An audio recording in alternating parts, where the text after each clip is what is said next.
My dear brothers and sisters in Jesus Christ, imagine a parent who has sacrificed everything for a child. One day, the child says, "Prove that you love me." The parent is heartbroken, not because there is no proof, but because the child has forgotten years of love.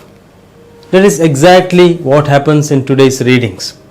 In the first reading, God almost sounds like a wounded father. He asks, "My people, what have I done to you? How have I burdened you?"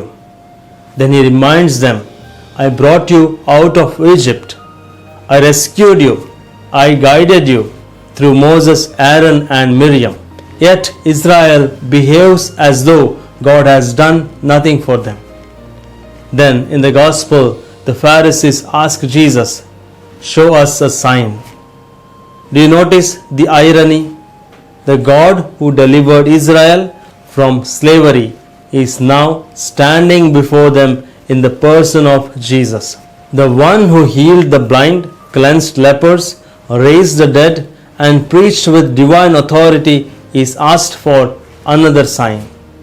The problem was never a lack of evidence, the problem was a lack of gratitude.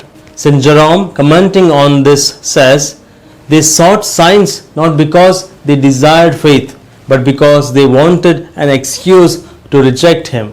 When the heart is closed, no miracle is enough." Jesus refuses to entertain their curiosity. Instead, He offers only one sign, the sign of Jonah. Why? Because the cross and resurrection are not merely miracles.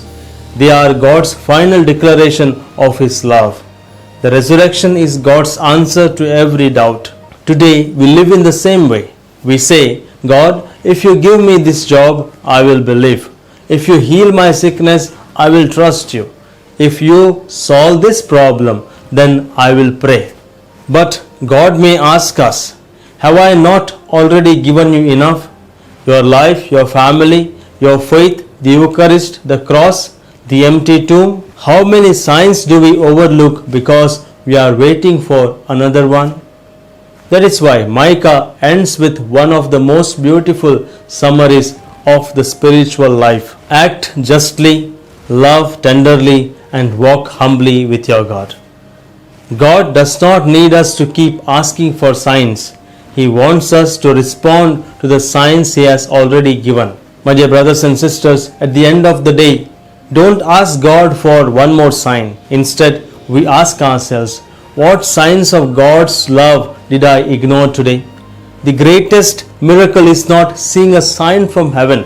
The greatest miracle is recognizing that God has been walking with us all along. Amen.